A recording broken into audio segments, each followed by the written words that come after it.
নমস্কার, আমি ইপসিতা। আমি নার্সিং রাইট চ্যানেলের পক্ষ থেকে বলছি। আজকে বাইরে প্রচণ্ড বৃষ্টি হচ্ছে যখন আমি এটা রেকর্ড করছি, যার জন্য বৃষ্টির সাউন্ডটাই বেশি আসছিল, ফলে আমাকে কানে হেডফোন দিয়ে রেকর্ডিংয়ে বসতে হয়েছে। তো আমি আজকে যে টপিকটা নিয়ে কথা বলতে বসবো সেটা হচ্ছে একদমই নার্সিং স্টুডেন্টের জন্য।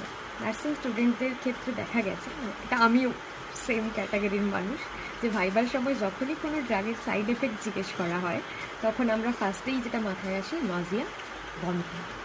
কিন্তু ধরো তোমাদেরকে কেউ জিজ্ঞেস করলো যে প্যান্টাপ্রাজোলের সাইড এফেক্ট কী, তখন কী করবে? হ্যাঁ, এটা মনে রাখার একটা সহজ উপায় আছে। প্যান্টাপ্রাজোলের সাইড এফেক্ট মনে রাখার সবথেকে সহজ উপায় হচ্ছে 2B3C। বাট ফার্স্ট বিটায় আসছি। ফার্স্ট বি হচ্ছে B12 ডেফিসিয়েন্সি। কেন হবে? কারণ ভিটামিন B12 অ্যাবজর্পশনের জন্য আমার স্টমাকে একটা অ্যাসিডিক এনভায়রনমেন্ট দরকার। এবার আমি যখন পিপিআই খাচ্ছি তখন আমার স্টমাকে অ্যাসিডিক এনভায়রনমেন্ট তৈরি হতে দিচ্ছে না, অ্যাবজর্পশনই কম হবে। এর ফলে ভিটামিন B12 ডেফিসিয়েন্সি দেখা দেবে।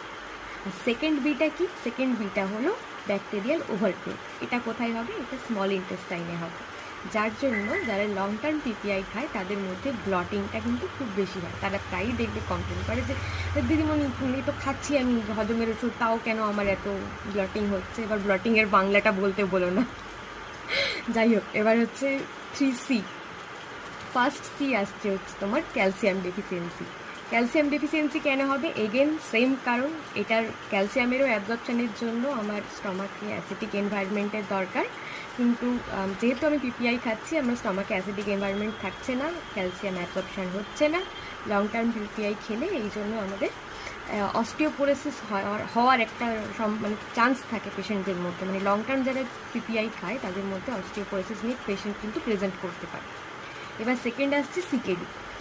দেখা গেছে ম্যাক্সিমাম প্যান্টাপ্রাজোল বা পিপিআই খাওয়া মানুষদের মধ্যে এই সিকেডি হওয়ার চান্স অনেক বেড়ে যায়। কেন হয় এক্স্যাক্ট আমিও জানি না, তোমরা যদি জানো আমাকে অবশ্যই জানিও। কিন্তু এটা দেখা গেছে যে পিপিআই খাওয়া মানুষদের মধ্যে সিকেডির চান্স অনেক বেড়ে যায়। এবার থার্ড আসছে, সেটা হচ্ছে ক্লস্ট্রিডিয়াম বেফিসিলি ইনফেকশন। ক্লস্ট্রিডিয়াম বেফিসিলি ইনফেকশন এটা কিন্তু সিউডোকোলাইটিস, টক্সিক মেগাকোলন এই ধরনের প্রবলেম সৃষ্টি করে থাকে। মানে একদমই হালকাভাবে নেওয়া কোনো ইনফেকশন নয়, বেশ ভালো রকম গণ্ডগোল বাঁধায় এই ব্যাকটেরিয়াটা। কিন্তু পিপিআই লং টার্ম খাওয়ার কারণে এই ব্যাকটেরিয়ার ওভারগ্রোথ হতে পারে, এই ব্যাকটেরিয়ার ইনফেকশন হতে পারে। তাহলে এবার থেকে যখন জিজ্ঞেস করা হবে কোনো পিপিআই এর সাইড এফেক্ট, তখন মনে থাকবে তো